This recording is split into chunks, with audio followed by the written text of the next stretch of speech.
couple questions. What would you recommend to prospective developers in California, for example? What's your take on the development landscape, you know, going forward?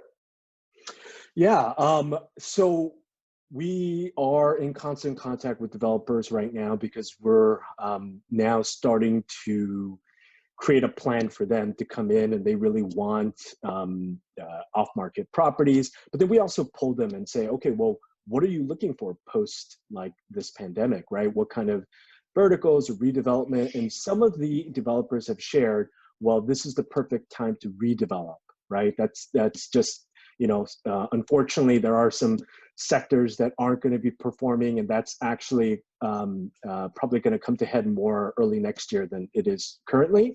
And Yeah. so, retail shopping strips with small businesses that aren't, doing so well, or restaurants, or they're not, anchored by national chains, are going to be probably at some owner's portfolio not performing and at the bottom. So they're going to be looking at highest and best use. And obviously the developer is going to want to try to joint venture with them, or just look at that site as an outright sale.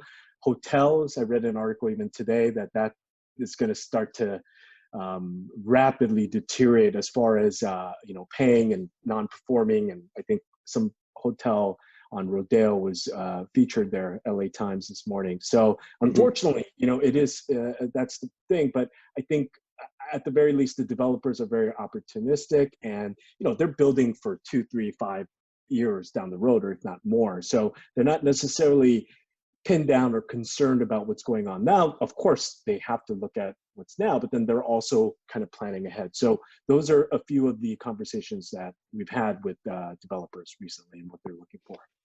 Yeah, yeah. I mean, I see. I get calls still. I think people are still looking for opportunities, and I think there's a little hesitation right now. But I think in the long haul, I think LA specifically is still going to be a place for development. Is still going to be a place for reposition.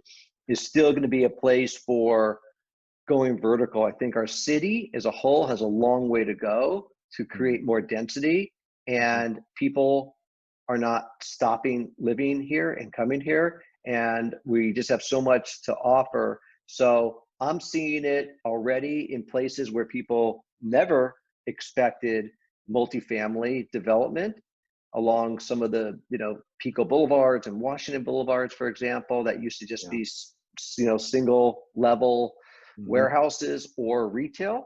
And it's already happening. So I think you guys are well positioned to offer a lot of value to agents and developers going forward.